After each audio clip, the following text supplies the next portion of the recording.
Welcome to the Always Bayern Chelsea show, everybody. Today is July 19th, Saturday.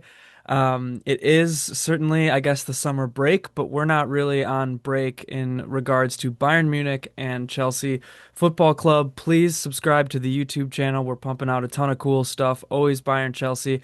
I just released a video tier ranking all of the potential names in the rumor mill for Bayern Munich and their transfers this summer because man oh man, there's a lot of stuff going on there. The only other housekeeping thing to mention is it is the Blue Angel Air Show this weekend in Milwaukee, Wisconsin. So you may hear some fighter jets shaking my house or your apartment, flying overhead. And if that is the case, I guess I'm sorry. We'll do our best editing wise, but I don't know. I only have heard one so far today. I think it's potentially due to the weather.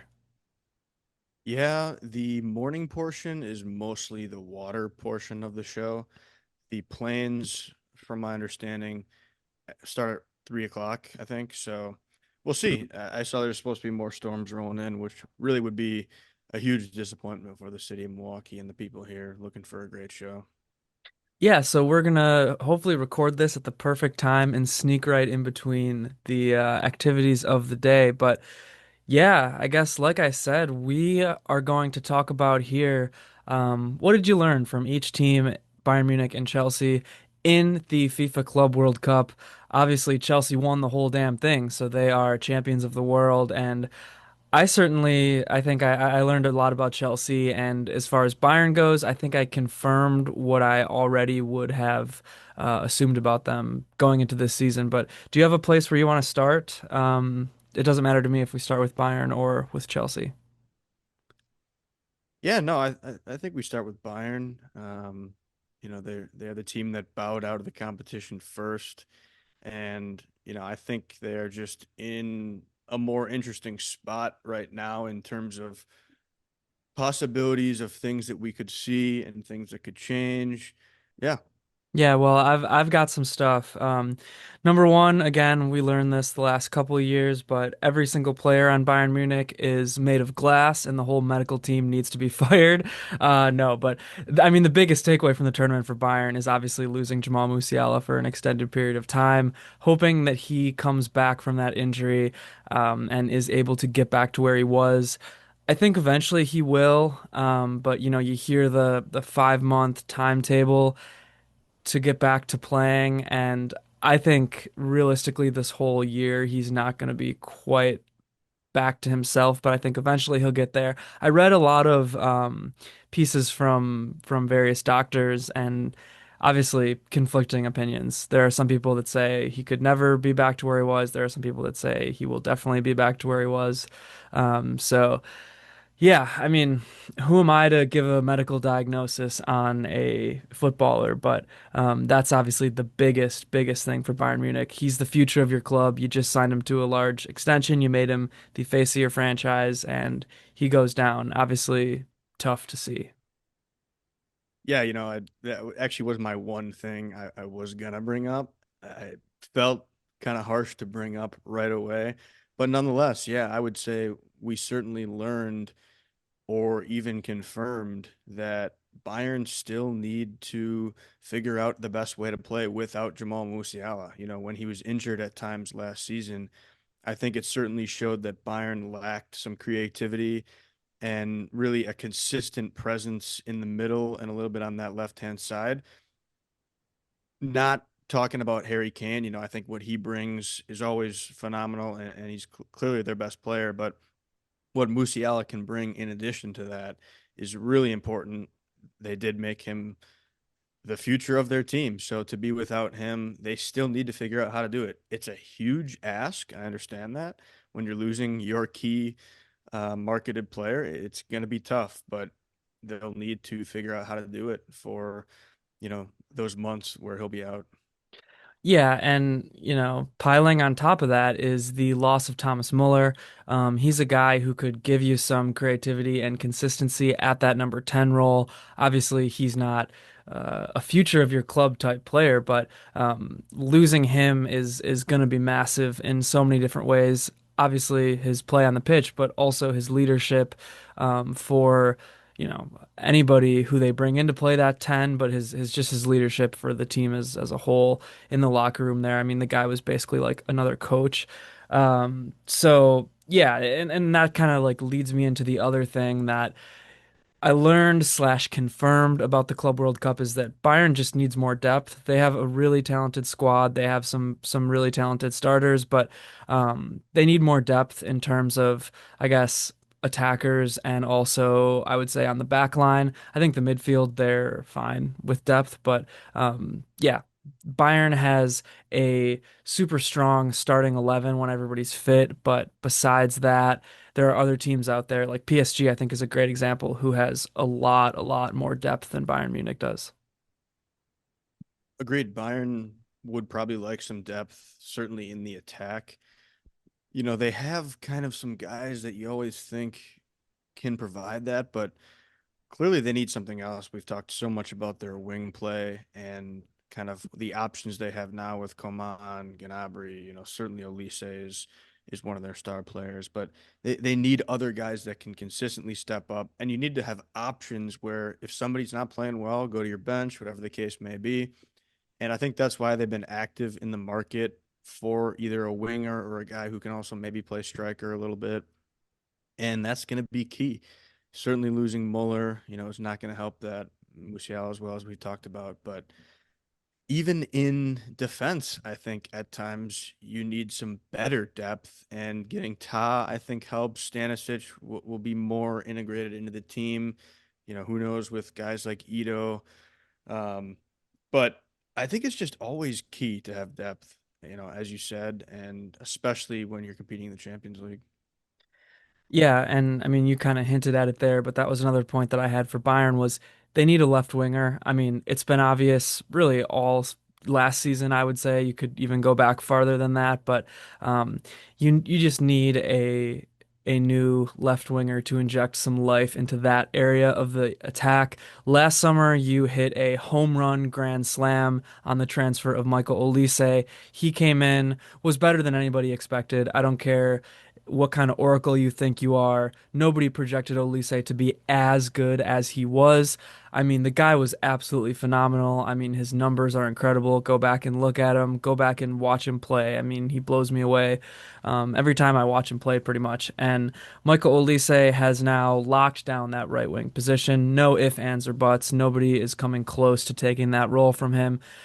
Obviously, Musiala at the 10 when healthy, Kane at the 9 when healthy, but that left wing last year was just a revolving door between Leroy Sané, who now is gone, so we won't have him anymore. In my opinion, Sané was actually the best overall player at that left wing position. Yeah, the guy missed a number of one-on-ones, but then you have Kingsley Coman and Serge Gnabry, both of whom can play the position. They can be serviceable, especially in 90% of your Bundesliga matches, but they are not going to elevate you in the Champions League, which is where Bayern's trying to get to this year, in my mind. You got to win the Bundesliga. That's first and foremost, and I think that they will.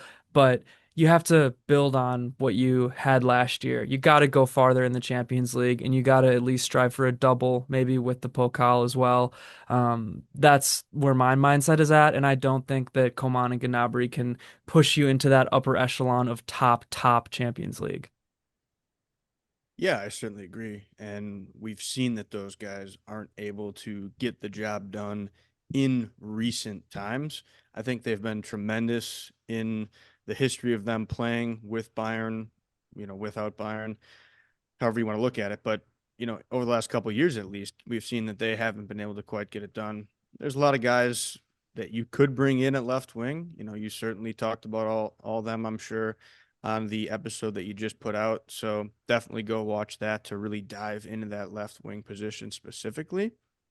But little teaser for me at least, I just wanted to note because I'm not in that video, I do think Luis Diaz is a decent option because of his experience and depth he will provide. Do I think he's a star in the making? Probably not, but I do think that he's a very, very, very solid player really over the last few years since I've gotten into soccer, I know that he's super well respected across Premier League. Anytime I would see a best 11 in the Prem, everybody's pretty much putting him at left wing just because there's left wing. I don't know. It's just tough. There's not a lot of amazing left wingers. So I just wanted to note that I do think he would bring some stability to that position for Bayern.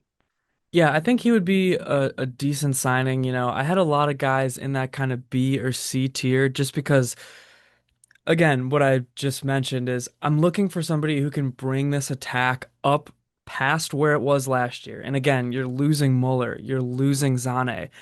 And do I think Diaz would be a great, I shouldn't say great. I think he'd be a good signing because you need somebody there.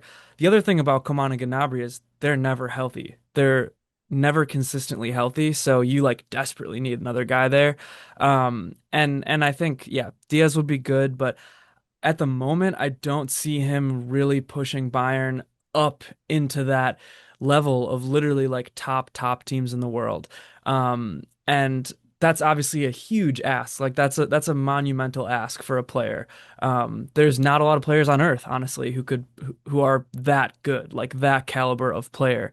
You know, I mentioned this in the video, but my preference would be either Eze or Rodrigo. But it doesn't look like that's going to happen. Bayern is going hard for Diaz at the moment. There's one other thing I did forget to mention that I realized about Bayern Munich in this Club World Cup, and I realized it earlier too, but this team under Vincent Kompany misses Alphonso Davies like a mother. I mean, I can't even explain how important he is to the Vincent Kompany system, defense, attack. Man, oh man, I cannot wait till that guy gets healthy too. Completely agree. Alphonso Davies, the level he brings on that left hand side for Bayern is so key and really only makes me apply that directly to Chelsea because if there's anything that we've learned watching the entire season for Chelsea, they're one Mark Cucurella injury away from ending up exactly like Bayern without Alphonso Davies. So please get him some cover there because that could be just as dangerous as what Bayern has dealt with. I mean, you're lucky. You almost saw, I mean, what looked to be a catastrophic injury after Neves pulled his hair. I mean, the way that Cucurella reacted to that, it looked like the guy had just been shot. So I didn't think he was going to be able to get back up after that. I thought he might have to be stretchered out of the arena, but we did luckily see him get up and maintain his health. When you eat as much paella and drink Estrella as he does, you're just made of something different. Yeah, I cannot wait to see Erling Haaland shaking in his boots, Trembling, trembling this year. Yeah, exactly. just iconic from my boy Mark. But yeah, that's kind of like where I wanted to like wrap up this Bayern Munich conversation for what I learned in the Club World Cup. Um, is that Bayern at the moment, in my mind, is um, a very good team. They're like a little bit away from being a great team. And by that I just mean like I see the top teams in the world really being PSG, Barca, and Liverpool at the moment. And I don't think And Bayern's Chelsea, yeah, we'll see about that. I, best team in the world. right. I don't think Bayern's quite there yet. I would put Bayern in a like a level below them. Maybe with Chelsea, maybe with like City or Real Madrid too. I mean, neither of those teams have been playing great at the moment, but they obviously have the talent to get to that upper echelon. So I can see Bayern competing with PSG, Liverpool, Barca, or any team that you think, you as the listener, is the top team in the world. Bayern can compete with anybody on their day. They can beat anybody on their day, but they're just not clinical enough. They're not consistent enough right now to really be in that category of maybe S tier teams, like top three teams in the world for me at the moment. Um, but I will say that with the caveat as if you would have asked me last year, beginning of the season, is PSG the eventual Champions League winners? Are they the best team in the world? I would have said no. I would have put them in that category where I see Bayern right now. So that's not to say Bayern can't get there, but I'm just saying that right now I don't see Bayern in that like top three god tier teams. I would agree. I think since I've been following Bayern along this journey with the ABC pod, that's kind of how they've been. To me, they have not taken the next step to really become on top of the world in terms of world football. And I don't know exactly what it is, whether it's just another piece they need to grow together as a team, be healthier, whatever the case may be, but they just haven't quite gotten there yet. It seems like every big match, there's just something missing. Um, and I think they can get there, certainly. It's just gonna maybe be a combination of a few of the things I mentioned and some luck. That's a lot of times what you need, especially in knockout games in the Champions League. So I think they're always going to be close, which is important. And if they can just find the right ingredients, then they could be a five-star chef. Agree, Michelin star for sure. Yeah, there was a tweet that I saw, and I really wish I could remember who it was. It was a Bayern account, so I could give them credit. But the tweet was something along the lines of, it was just like a total like coping tweet. It was like, maybe we aren't that bad, and we actually did just get unlucky all these times. It's funny because there's probably a little bit of truth to that, but I mean, yeah, number one, Bayern needs to stay healthy, but there is bigger problems at Bayern than just luck. And I think the Club World Cup for me also proved that Company still is making some of these rookie mistakes in terms of his really just like squad planning and rotation or lack thereof. You saw it, obviously hindsight is 2020, but the guy played our best players against Auckland City, and then when we needed them against Benfica, rested them all. So he's still like not quite where he needs to be an elite level coach. And I will sing his praises for how well he did last season. He honestly did better than I expected him to, but he's just like the whole team is right now. I think they're just not quite where they need to be, and they can definitely get there, but they're not quite there yet. Yeah, not every manager can go out and win two trophies in his first season. Um, like an Enzo Maresca. It's just not doable for every manager. And I think Von Cohn can get there.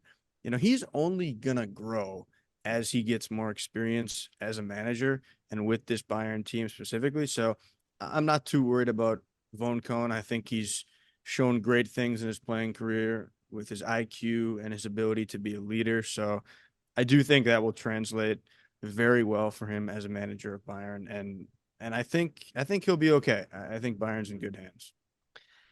Yeah, so speaking of Enzo Maresca now, we can go ahead and talk about Chelsea. What did we learn from Chelsea in the FIFA Club World Cup? And for me, Um, I think Enzo did a complete 180 in the way that he played in the Premier League last year versus the way that he played in the Club World Cup. I get it, much different competition in terms of openness of play. A lot of teams, maybe against Chelsea in the Premier League, would throw up a low block, and a lot of teams in the Club World Cup didn't really do that. Like these Brazilian teams are more kind of aggressive, high flying. But the way that Chelsea played in the Club World Cup was awesome. The way that Enzo managed in the Club World Cup was awesome. Pushed all of the right buttons. And I don't want to say more importantly, because it's not more important, but the way that he spoke to the media was a complete 180 from how he spoke to the media last year in the Premier League. I mean, after every match, I would hear him say, this team isn't good enough yet. They're not Champions League. They're not competing, this, that, and the other. Now, all of a sudden, in the Club World Cup, reporters are asking him, so how are you going to manage it if PSG, PSG is going to have more of the ball? How are you going to manage your team for that? And his response to that is, oh, who said that? You're the one saying that. This team can handle a PSG. And they did. And that's the kind of confidence that I need from a manager. I think he was perfect in the Club World Cup with everything he did, how he managed, how he talked to the media. He just showed me that he was the leader that I always want him to be. And I hope that that continues forward because this Chelsea team is looking incredibly dangerous. And I think they're going to be awesome this year. Ladies and gentlemen, welcome to the glazing of Enzo Maresca. Boy, oh boy, a lot to unpack there. Glad you started with Enzo. I was I was gonna critical of mention him this for as last well. year. I was critical, so I had to come out here and Yeah, say I mean, I don't know if I was always wrong, but certainly he proved me wrong in a lot of the things that I said about him. So Enzo, I'm gonna glaze you, I guess, from now on. Totally, and rightfully so. And I think kind of tying the bow on everything that you just said, what I learned specifically about Enzo Maresca and his growth as a manager with this young squad is that he can adapt and be flexible and grow. And I think that's huge for him, for the squad, for all the fans to see in terms of style of play, his tactics, what he's saying to the media and to his players, as you mentioned. I think when he first gets hired, all you hear about is how he's stubborn. And we've discussed this and how we never thought he would change his tactics. But, now we've seen a large enough sample size, I think, that he's willing to do a lot of different things in order to get his team to win. And I think that's absolutely huge. If you can get all these young players to buy in to what you're teaching them to do, I think it's most important that you have, your set of tactics, your tenets that you believe are important for your team to build upon. But then if you can expand that once they start to master it into other styles of play and other ways to win, you're unlocking massive levels of potential for your squad. And not to mention, it's one of the younger squads in Europe. So they're only going to grow and get better within that. And I really do think that we're witnessing the beginning of a potentially incredible Chelsea team. And I could not be more excited to have Enzo Maresca at the helm for that. I think he's showing that he could be the perfect man for the job. Yeah, and the key thing too is you mentioned how young of a squad they are, and that's the risk of the whole Chelsea project is you buy a lot of young guys, you see which ones stick, and then on the flip side of that is the reward, which would be you have a young squad who's been together since they were young, and you have a young manager who's been with this young squad every step of the way, and eventually you grow up into this team of guys who have great chemistry together, a manager who's, like I said, been there for it all, and you just grow up together and grow up into this world beater of a team. Totally. And that's the most exciting thing about this team is that the potential of the young squad is always going to be there. And I think this year we're even going to see more of those young guys, especially in the attack. And with the attack, one of the things I did learn in the Club World Cup, of course, is that João Pedro is going to be an incredible talent for this Chelsea team.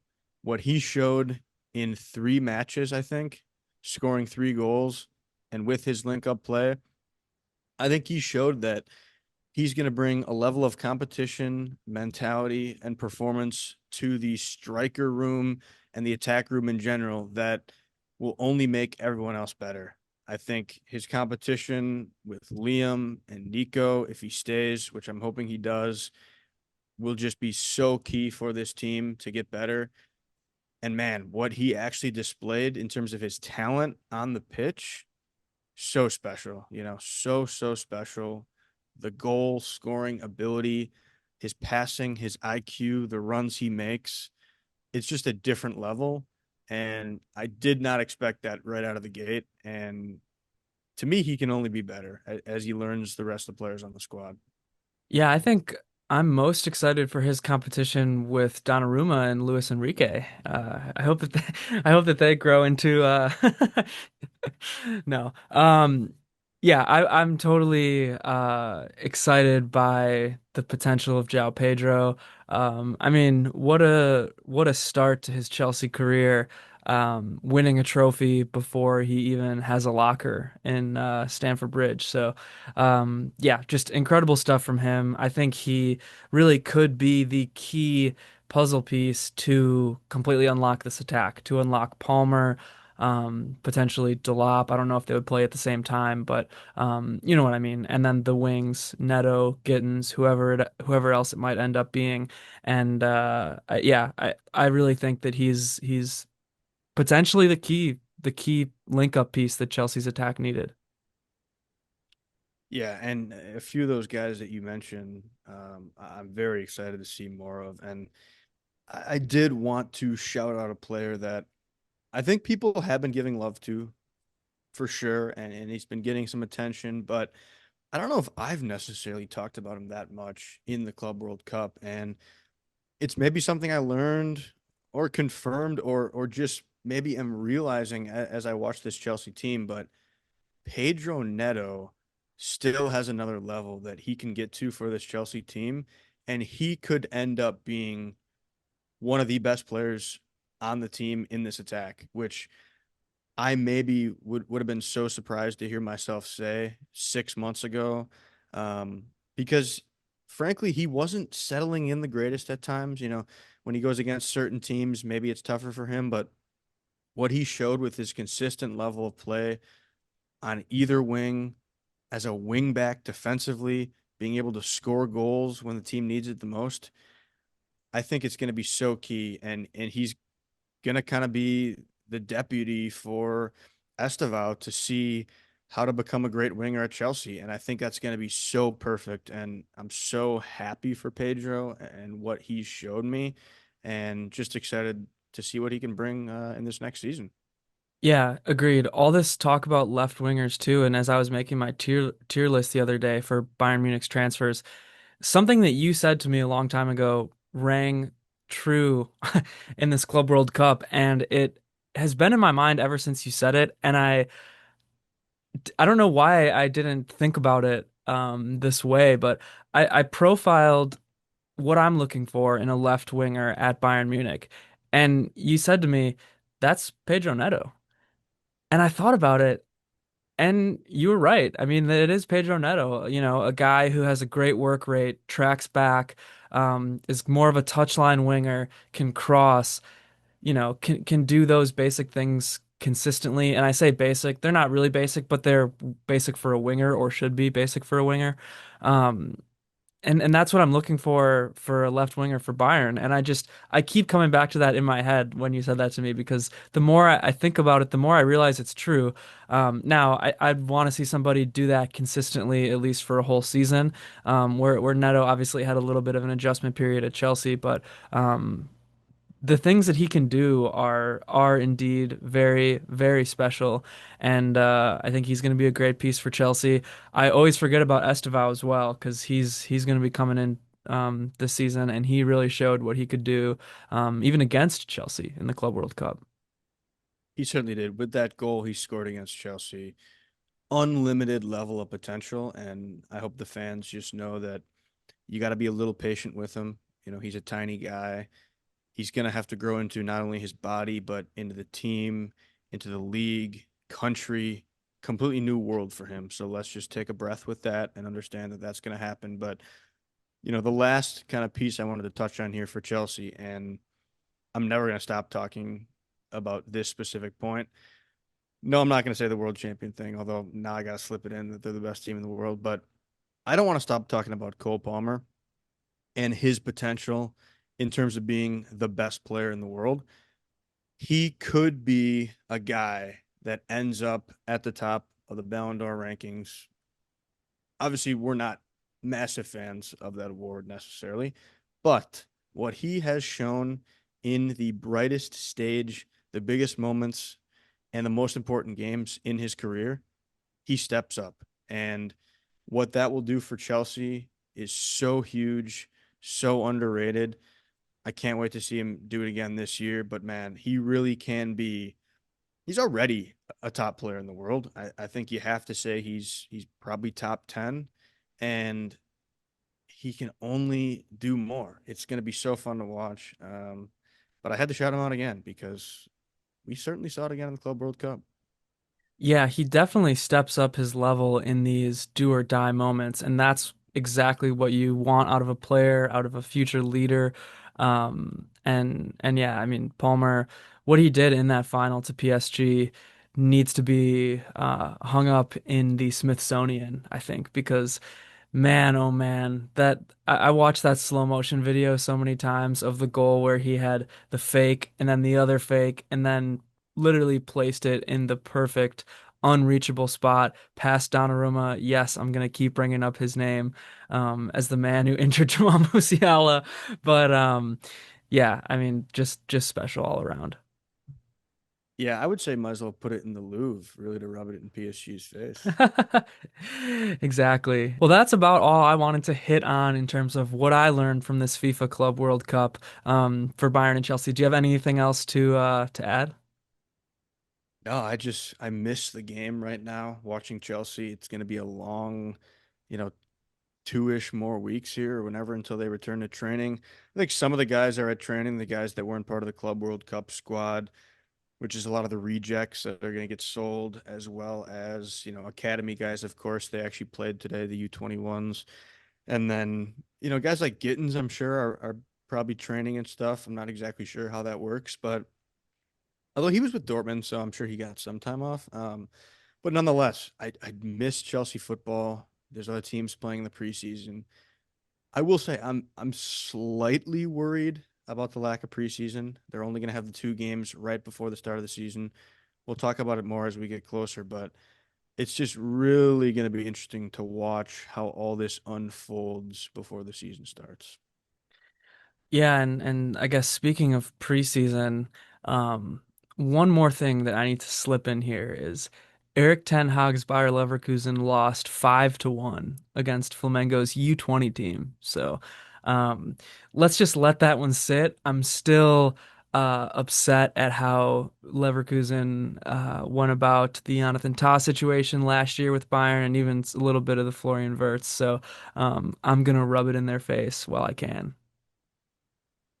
Yeah, Ten Hag, I've said for a while now, is an absolutely terrible manager. So couldn't be happier for Bayern Munich that he went to Leverkusen. Well, there you go. I think that'll about wrap up this episode here. What we learned at the FIFA Club World Cup. Always Bayern Chelsea. Please subscribe to that YouTube channel here and drop us a comment. Trying to build a community. Love, love, love going through the comments and reading all of your positive affirmations. Most of the time, all of you just say, I'm always right. I'm beautiful in every which way. So I love to read all of those and reply to them.